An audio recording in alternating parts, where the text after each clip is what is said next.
The Long Island Railroad says it's cracking down on fare evasion, so if you're on a train without a ticket, there's a good chance you're going to find yourself off of that train standing right here at a station platform.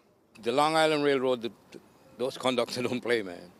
They kick you out. With fare evasion on the rise throughout the MTA, the LIRR last year instituted some big changes aimed at making sure all customers pay their way. Previously, passengers without a ticket were issued an invoice to pay their fare at a future date and could continue their trip. But in June, the railroad changed the policy to only issue the invoices to passengers who could produce an ID. Now, if you've got no ticket, no way of paying, and no ID, you face automatic ejection from the train and potentially a summons or arrest. Police come and meet the customer and they take them off the train and they question them and they go through their processes as well. MTA figures obtained by Newsday show that the number of invoices issued to riders who couldn't pay their fares fell by 43% after the railroad changed its policy from an average of about 15,000 per month to about 8,600. Anthony Simon, who heads the union representing LIRR conductors, said the figures show the new policy is working. It's working because what's happening, they're seeing the presence of the police on board.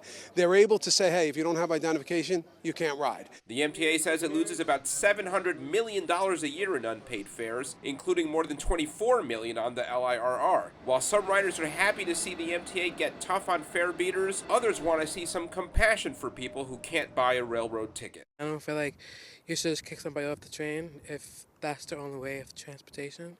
They could be stranded in the middle of the night. It could be a 15-year-old girl. It could be a little boy who doesn't know what they're doing. Now, one figure that has not gotten better for the Long Island Railroad is the amount of unpaid fares that they eventually recover.